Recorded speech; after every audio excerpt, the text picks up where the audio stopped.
Noida thunder's ने पिछले मुकाबले की जीत के साथ में जो है ना लीग में थोड़ी खलबली मचा दी है, सेकंड स्पॉट पर चले गए हैं और अब ये मुकाबला जो जीतेगा वो अपने प्लेऑफ में पहुंचने के जो इरादे हैं उनमें थोड़ी सी और जान डाल देगा। इसी बीच में अटैक किया है मुगनी ने, जोन 2 से अटैक करने में कामयाबी, जोन 4 से अटैक किया था और कामयाबी हासिल की है। खाता खोल लिया है अब्दुल मुगनी, वहां पर अटैक करने में कामयाब हुए।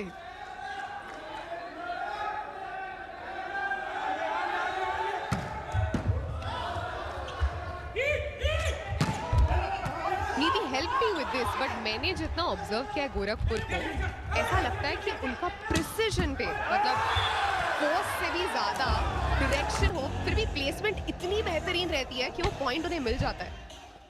मुजफ्फरनगर ने अभी तक कोई पॉइंट छीना नहीं है, वो थोड़ा एटीट्यूड, मैंने बस कहा नहीं कि कुछ हो गया, आज ये दूसरी बार हो रहा है। कुछ और भी मांग लीजिए आरोही, क्योंकि अब जो मांग रही है वो मिल रहा है। यहाँ पर अब छीना नहीं, एक बड़ा करारा वार किया है।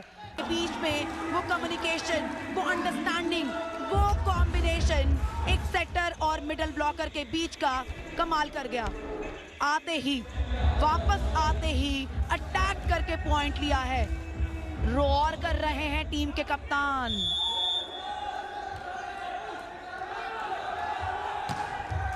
करना चाहते थे पर नेट के बीचों बीच किया है। 7-6 का स्कोर, 1 पॉइंट के एडवांटेज पर मुजफ्फरनगर लायंस। यहाँ जंप एंड सर्विस, काफी शॉट सर्व करने का प्रयास था लेकिन नेट पे गया है सीधा। और मेरे साथ जुड़ गए हैं अब इस मुकाबले में शुरुआत में चेतन नरूला। परफॉर्मेंस से नोएडा थंडर्स तो जीत गए हैं और अब 2 टीम से धुरंधर टीम आमने सामने हैं, जीत की ओर बढ़ने की कोशिश कर रही हैं। जी हाँ नीति, ये बहुत महत्वपूर्ण मुकाबला है। दोनों टीमें अंक तालिका में टॉप 4 में हैं, लेकिन आज हमने देखा है नोएडा थंडर्स कैसे दूसरे नंबर पर पहुंचे हैं। डबल ब्लॉक की कोशिश, लेकिन क्या नाकाम रहेंगे? जी हाँ, शिखर और रमन चहल की थी, जेरोम विनीत सक्षम, सफल इस अंक को बनाने में। और आप देखिए उस रिव्यू के चलते जो भी थोड़ी बहुत गर्मा गर्मी हुई है, दोनों टीमें ऐसा लग रहा है कि उन्हें एक नई फुर्ती मिली है, एक नई इंस्पिरेशन मिली है कि इस मुकाबले को जीतना है।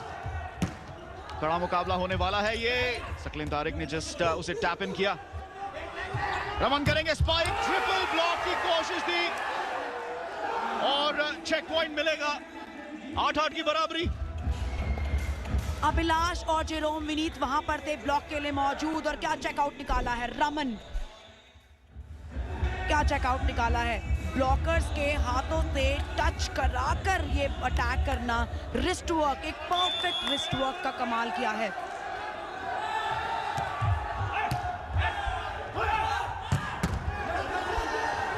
बढ़िया पिकअप सकलेन द्वारा, आएगा चौथे जोन से और कमाल का ब्लॉक। फिर से डबल ब्लॉक की कोशिश, अभी भी जीवित है ये रैली, लेकिन 3 अटेम्प्ट हो चुके खत्म।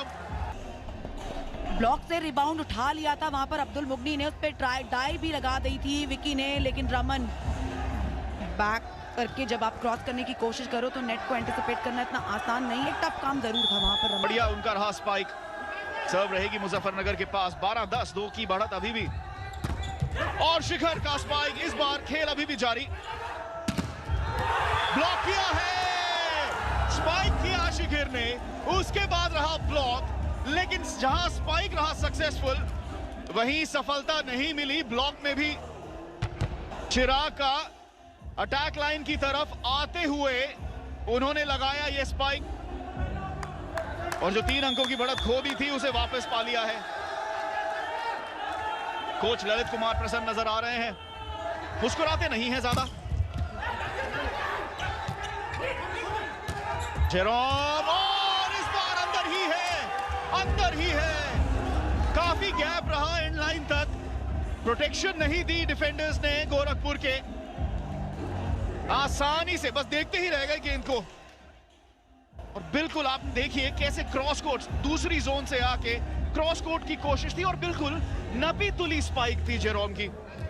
उन्होंने बिल्कुल भी उसे ओवरहिट करने की कोशिश नहीं की। वो चाहते थे, वो जो गैप था।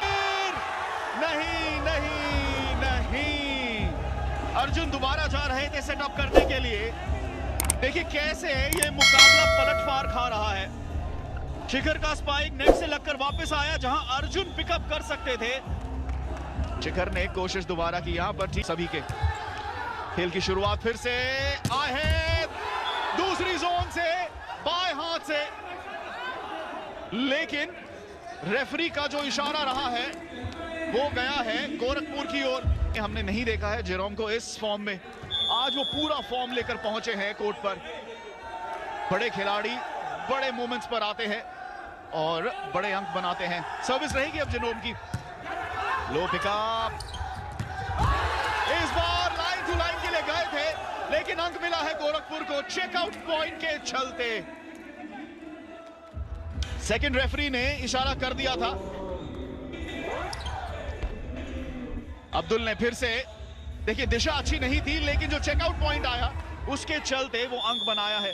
और जैसा हमने कहा कि सेकंड रेफरी ने उसे लगते ही परख लिया। 4 अंकों की बढ़त अभी भी।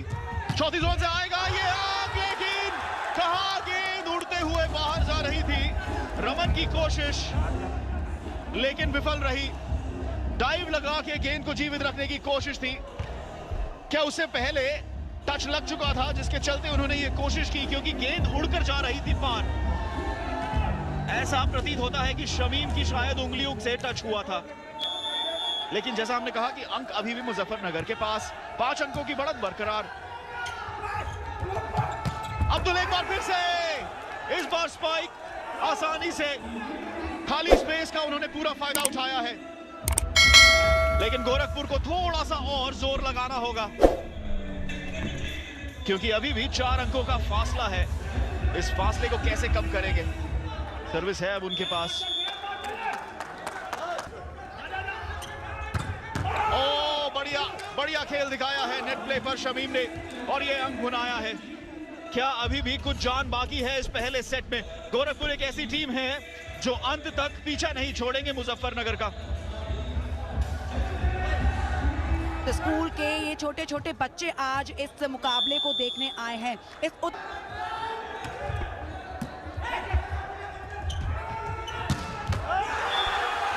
चिराग इस बार जोन 2 से डायगोनल अटैक किया है। जोन 2 से जोन 2, ऑपोजिशन जोन 2 पर काफी एंगुलर अटैक था, काफी बेहतरीन अटैक था। ये सीधा अब्दुल मुगनी के कदमों के सामने गिरी है बॉल, वो बस देखते रह गए। देखिए सिंगल ब्लॉक करेंगे तो कुछ ऐसे ही नुकसान आपको उठाने पड़ेंगे।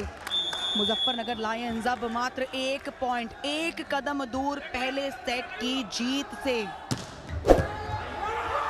लीजिए जीत हासिल हो गई है 21-16 के स्कोर के साथ। ये लायंस रोर कर रहे हैं। द